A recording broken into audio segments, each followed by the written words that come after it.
Bukannya Tuhan itu baik, udah kasih kita, tapi kok bisa Tuhan ambil lagi gitu. Shalom, saya Valina. Dan saya Erwan. Saya dan Valina menikah di tahun 2006. Seperti layaknya semua pernikahan, kami pun punya kerinduan untuk memiliki keturunan. Kami terus berdoa dan berharap kepada Tuhan agar kami pun dapat memiliki seorang anak. Setelah sekian lama menunggu, 3 tahun kemudian Tuhan pun menjawab doa kami. Desember tahun 2009, Valina merasakan sakit perut yang sangat hebat di sebelah kanan dan mengalami pendarahan.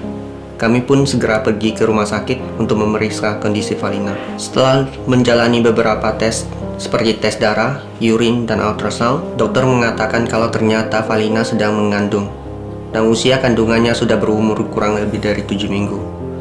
Tetapi kehamilannya ternyata kehamilan yang dinamakan kehamilan ektopik. Kehamilan ektopik adalah kehamilan yang terjadi pada luar kandung rahim, sekitar 90% terjadi pada tuba falopi, atau tuba di mana terjadi pertemuan antara sel sperma dengan sel kandung telur. Gejala-gejala utama yang terjadi pada penderita kehamilan ektopik antara lain sakit perut yang hebat, atau juga perdarahan, atau pada kasus tertentu juga bisa pasien tidak memiliki gejala apapun.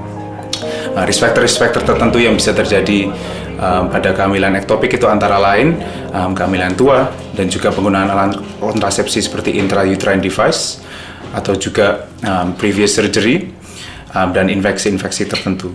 Diagnosa itu menggunakan blood test dan juga ultrasound yang digabungkan untuk mereach diagnosis ectopic pregnancy tersebut. Kami sempat merasakan kebahagiaan, tetapi juga terpukul dengan kondisi tersebut. Keesokan harinya, dokter bilang bahwa salah satu pipa di mana sel telur itu berada harus dipotong dan diangkat karena bisa membahayakan keselamatan Valina. Konsekuensi kehamilan ektopik antara lain adalah 2, mortality di mana itu kematian, kedua di mana itu future fertility atau kehamilan selanjutnya. Mortality itu bisa terjadi di mana kehamilan di luar kandung rahim tersebut pecah dan menyebabkan perdarahan yang hebat dan bahkan kematian. Keduanya itu adalah kehamilan selanjutnya, karena pada case-case yang berat, kandung atau tuba falopi tersebut itu harus diangkat, menyisakan tuba falopi yang hanya satu untuk implantasi selanjutnya. Jadi chance untuk ectopic pregnancy selanjutnya sekitar 10-20% dan chance untuk kehamilan selanjutnya karena konsekuensi ini adalah sekitar 50-60%. Setelah operasi, saya sedih sekali waktu itu. Sempat bertanya kepada Tuhan, kenapa kok Tuhan udah kasih, tapi kok Tuhan ambil lagi gitu. Kita kan udah benar-benar berdoa waktu itu, udah sungguh-sungguh berdoa.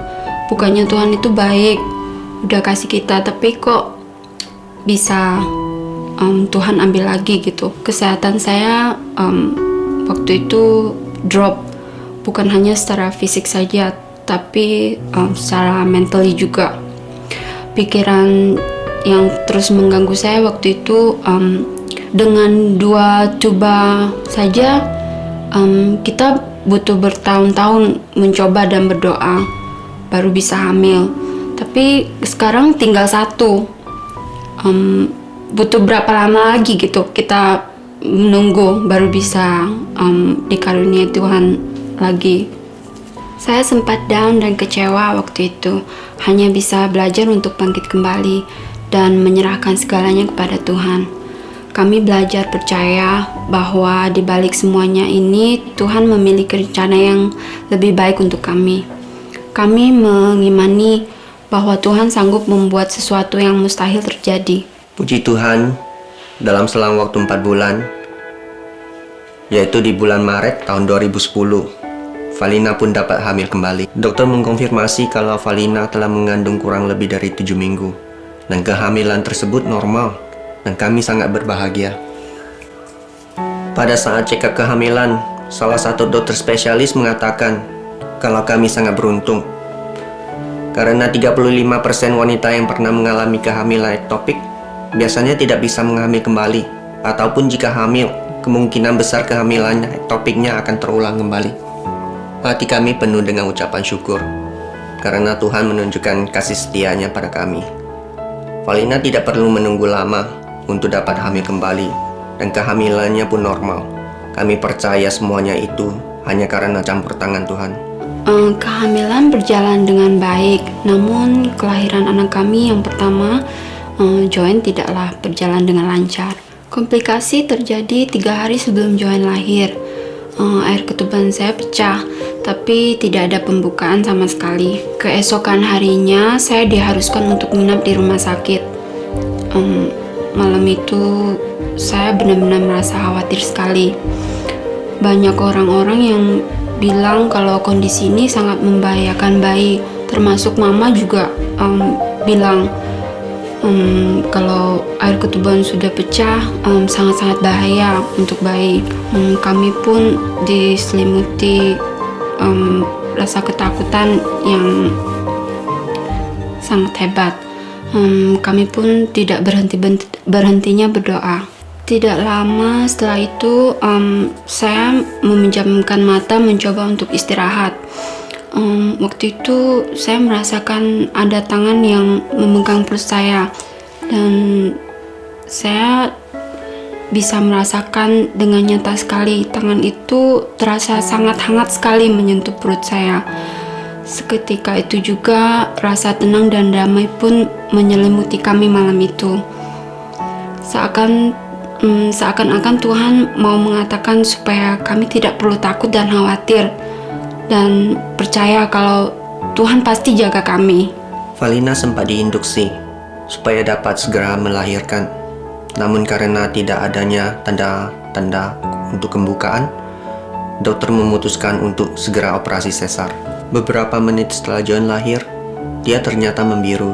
Dan seketika itu juga dokter langsung membawa bayi kecil kami ke ruang ICU. Ternyata saat proses kelahiran, Joanne sempat terlilit tali pusat dan keminum air ketuban saat berada di dalam perut. Di ICU, dokter harus memasang selang untuk mengeluarkan cairan di paru-paru dan perutnya, karena dokter menemukan adanya tubuh darah atau babuk di dalam paru-parunya. Joanne harus stay di ICU selama 3 hari. Waktu kami lihat Joanne yang kecil, terus mesti dipasang selang di tubuhnya, mesti di infus. Waktu itu hati kami hancur sekali, dan kami pun tidak berhenti berdoa untuk pemulihan Joanne. Kami percaya kalau Tuhan sudah menjaga Joanne saat dia berada dalam kandungan. Tuhan pun pasti akan menjaga dan memulihkan Joanne setelah dia lahir. Puji Tuhan, pada hari keempat, selang-selang dapat dicopot dari tubuhnya dan Joanne diperbolehkan untuk keluar dari ruang ICU. Kami merasa lega dan bahagia saat akhirnya kami bisa merasakan Joanne tidur di dalam pelukan kami. Pada hari kelima, Joanne diperiksa kembali dan dokter berkata kalau Joanne sangat sehat dan paru-parunya bersih dan mereka tidak menemukan bubble atau apapun di paru-parunya, dan kami juga diperbolehkan pulang. Puji Tuhan, akhirnya kami dapat tenang, merasakan tenang dan lega. Setelah Joanne pulang dari rumah sakit, sama sekali tidak ada komplikasi kesehatan apapun. Dia tumbuh sehat, normal, dan pintar.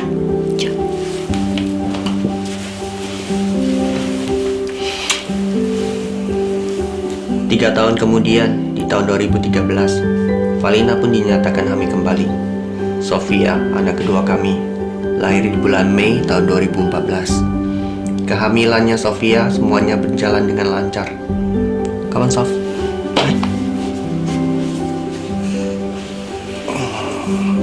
Kami benar-benar belajar bahwa apa yang kelihatannya mustahil dan tidak mungkin bagi manusia, itu tidak mustahil bagi Tuhan. Bahwa dengan 1 tub saja, Tuhan dapat melipat gandakan. Mukjizat Tuhan benar-benar nyata. Kami rasakan dan kami percaya mukjizatnya masih ada sampai saat ini buat kita semua orang-orang yang percaya kepadanya. Kami berharap kesaksian kami dapat menguatkan semua orang yang sedang menantikan pertolongan Tuhan. ataupun jawaban daripada Tuhan. Percayalah kalau Tuhan tidak pernah meninggalkan kita. Dia akan selalu bersama kita dalam segala keadaan. Kami tutup kesaksian kami dengan ayat dari kitab Yesaya 41 ayat 10. Janganlah takut, sebab aku menyertai engkau. Janganlah bimbang, sebab aku ini Allahmu. Aku akan meneguhkan, bahkan menolong engkau. Aku akan memegang engkau dengan tangan kananku yang membawa kemenangan.